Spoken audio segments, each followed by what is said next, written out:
Hi, I'm Danny Glover, and you're watching Joburg Today. People can't conceptualize what cyber risk and a cyber criminal looks like because they can't see it. They can't imagine exactly what it is. When you see a criminal outside in the street, you can see the person and you can recognize it as a threat. You cannot recognize as an individual how a cyber threat looks because it's all zeros and ones. And that's the biggest challenge. People can't conceptualize what it is. It's quite easy to be a cyber criminal from that context because when you do drug trafficking, you have a lot of bodies and people in place, which means that your whole supply chain can stop.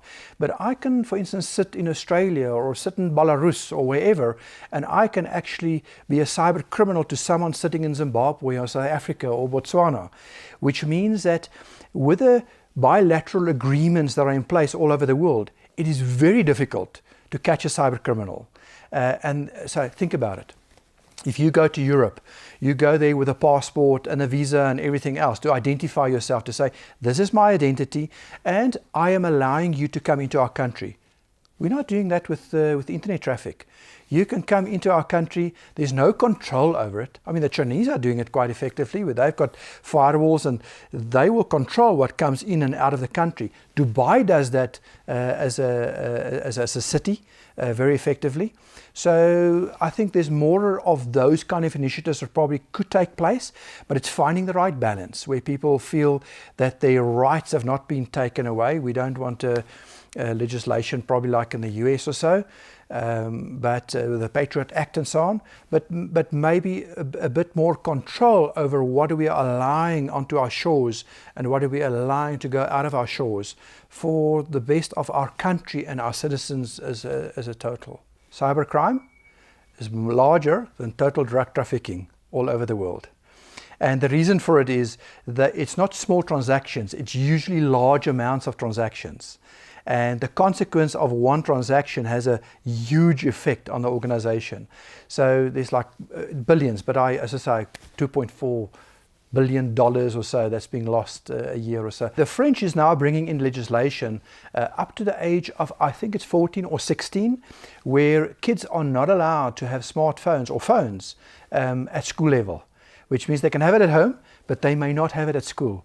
So what sits behind it obviously is a lot of thought in terms of how it's influencing, obviously your communication network, but how it's influencing people's behaviors. And I think they realize it's probably not the right thing to allow kids up to that age to have phones at school. Children are exposed to smartphones way too early, being maybe a bit more conservative around it. But I do believe that probably there needs to be a bit of legislation in terms of preventing kids to take schools whilst in the primary school maybe, that they're not allowed to take phones into schools. And I also think secondly there needs to be, just like you do social awareness training, one of their subjects, there needs to be some training around your responsibility when you go onto the internet. I think kids need to be made aware of it. It's no use them teaching each other and showing each other what it's doing, and us as the adults or the stakeholders or the custodians where we are right now are not giving the direction through to kids. So it's a parent responsibility, it's an educational responsibility. And a government responsibility, I think, that we need to push, just like there was with anti-smoking. I think the same kind of responsibility needs to come through to say, guys, there are certain risks associated in terms of social media. And you know what my take is when it comes to social media and so on. I think the world has become very social, but I think it's also become social bankrupt. So let's just go back to the core again in terms of what it's about and get a bit of a balance. And I think that balance maybe needs to be take a bit of a different approach, maybe a bit more stern approach around it.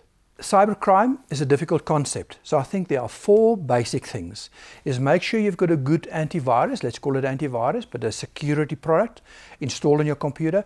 Don't download the free version.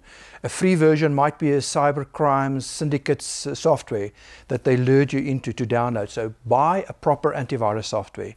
Make sure that your updates on those computers are being done. I know that it consumes a lot of bandwidth when you have to do these updates, especially going over onto Windows 10 and all those kind of things. Make sure those updates are properly being done. Make backups of your information. I know we are all like lazy, so, I don't want to make those backups, and I've made them 6 months ago. It's become so easy. Put it into the cloud, put it into an iDrive, put it into a OneDrive, put it into Google Drive or whatever. But make backups of all your information. That if something is being compromised, that you're protected.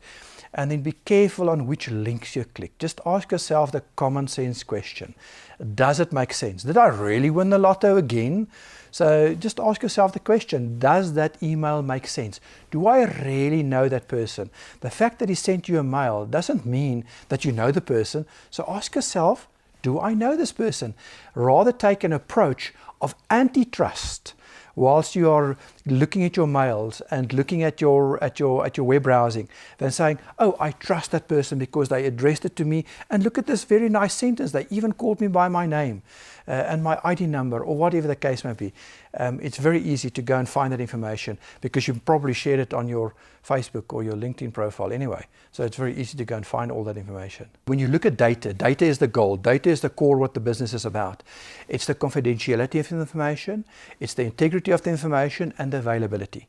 So we call it the CIA. So when you look at the backups and so on, sure, it's the availability of the data. Often smaller organizations, even larger organizations, they will have backups of information but have never tested that they can actually get that data back if they have been compromised. So it's all very good to have backups of information. Question is, can you get access to your information? Do you have your recovery objectives that you can get hold of that data when you need it?